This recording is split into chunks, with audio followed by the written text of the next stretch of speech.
The program brought to you by the Founders Trading Post store and a brand new book, The Stigmatists. Their gifts, their revelations, and their warnings here. Yes, they gave warnings here. By Paul Kengor, Ph.D. You guys all know Paul from The Devil and Bella Dodd, Devil and Karl Marx, and many other great works. And, of course, he's been a regular guest on this show several times in the past, and he's on the Dude Maker Hotline here with us.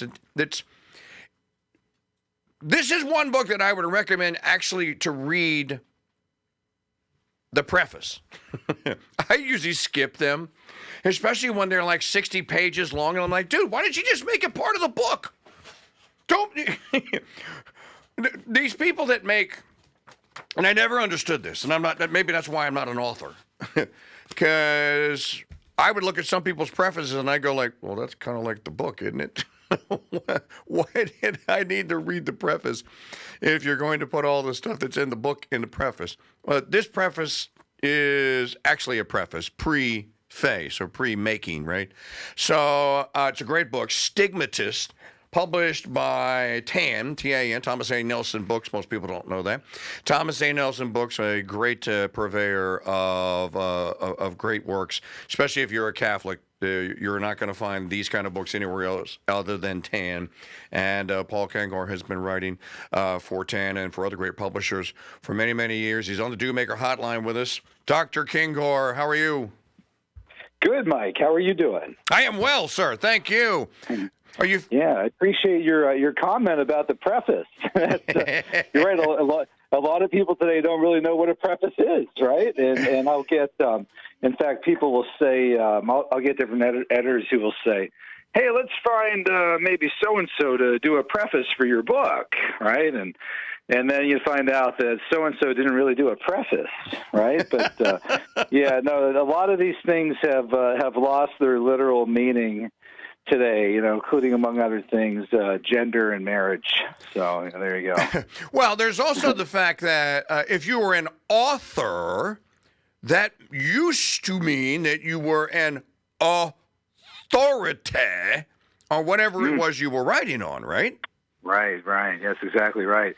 And I can tell you that, especially in our business, although I guess "R" probably isn't the right thing to say. I guess I'm more of an academic, but I'm thinking of media generally. I've met a lot of people, very high up in New York at different TV networks and so forth. I won't name names, and their name is on the book as an author, but they haven't written a word of the book, and that's pretty shocking. I won't out this individual, though. I'll never forget. This was.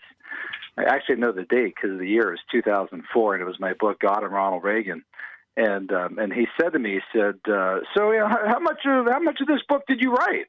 And I'm like, what? And he said, well, how much of the book did you write? And I said, well, all of it. What do you mean? He said, really? You're kidding me? And I said, no, I wrote the damn thing. What do you mean? And he said, well, I didn't write any of mine. I said, well, no, come on. I'm an academic, right? I'm a scholar. I'm an author.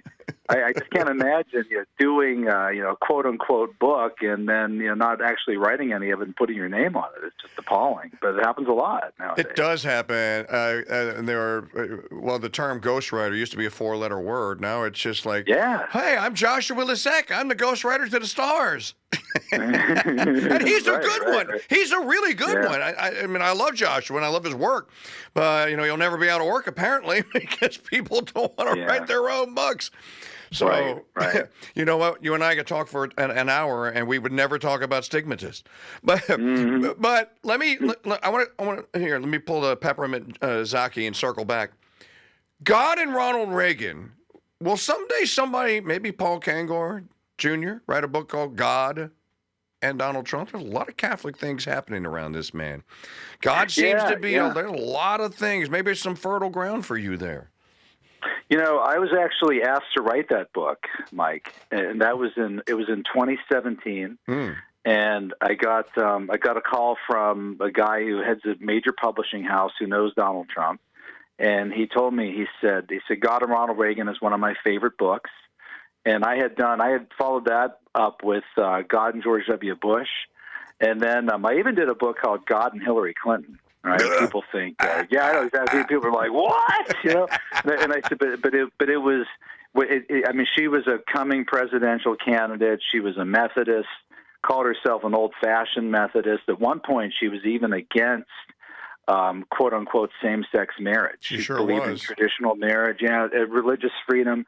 But I did that in order to write about somebody who was religious left, and I wanted to let conservative Christians know what a religious left was like, right? Okay. So anyway, I had kind of a track record with this, and this guy asked me to write God and Donald Trump. And so we contacted Trump to see if he was willing to cooperate on it, and he just kind of growled. So I said, all right, let's take that as a sign that no. And at that time, I was working on 3 to 4 different books, so I didn't write it. But now, yeah, I'm especially interested in that topic now.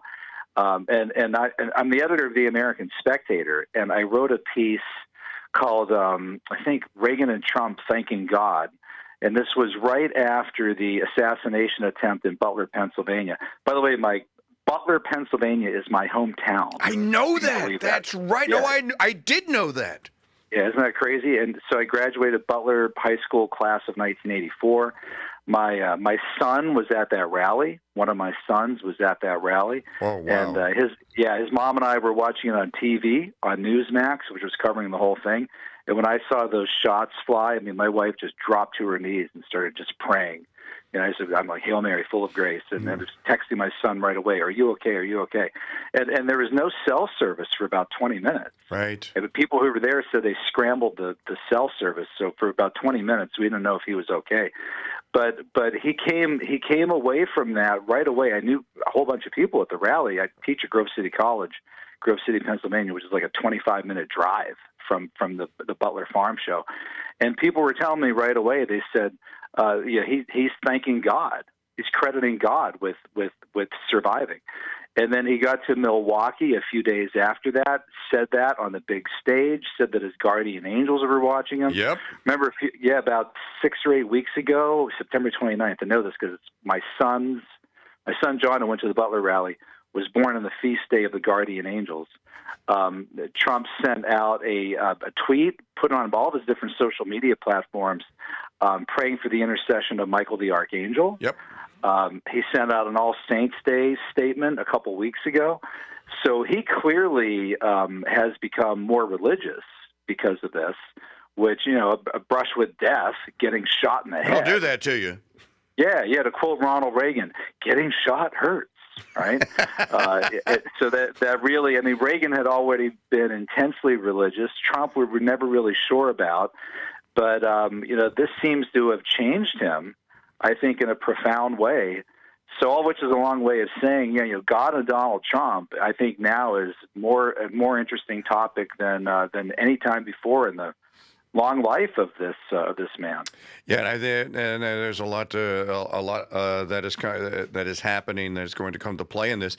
And again, I said I'm not going to get into any of the stigmatists if you and I keep talking. It's okay, I can come back. It's all right. Okay. Wherever we go is fine with us. But you and I have talked many times before. We swim in the same circles. I named the daughter for Ronald Reagan. I love the man. I could tell you the history of him before he was president, when he was president. And I have been saying, Paul, and like to all the nabobbers and doomsayers and all the people out there, this literally is, and yet I think the problems are manifestly a factor of 100 worse than they were that Reagan faced. True. But this manifestly to me is, again, Elon Musk tweeted it out. It is morning in America. Again, it's afternoon. We have a chance. Trump has got us. He is right now. Trump is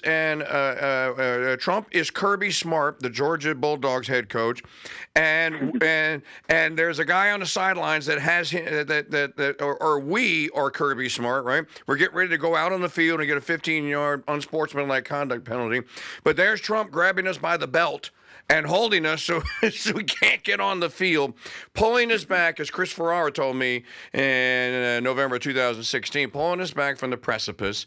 And I really do believe that there is an opportunity here.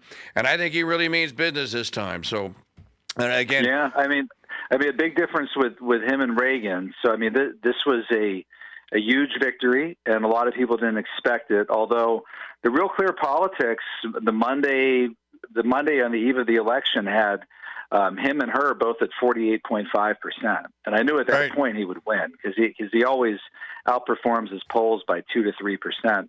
But I'm looking at the data this morning, and he's now like 50.3. There's about 4.5 million California ballots yet to be counted. I wouldn't be surprised if he dips below 50%. I hate to see that because I was really hoping he would get over 50. He'd be the first Republican to get over 50 since George W. Bush in 2004. Right. But Reagan was reelected with 49 out of 50 states. Man, he won 60% of the vote. First time he was elected, he beat Jimmy Carter by 10 points. 44 out of 50 states. Reagan won the Electoral College 525 to 13. That's incredible. Yeah, it is. By the way, the only state that Reagan didn't win, not only in 1984, he also didn't win it in 1980, was Minnesota. I mean, I don't know what they drink or smoke up there in Minnesota, all right? But, I mean, he won Massachusetts twice, Reagan did. New York and New Jersey twice. So only Tim Walz, Minnesota, and Trump did pretty well in Minnesota, but so right now, but I don't want to diminish it. It's a big victory. It's a game changer, but I think in the end he's only going to win by 2%, maybe even less than 2 before all the votes are counted.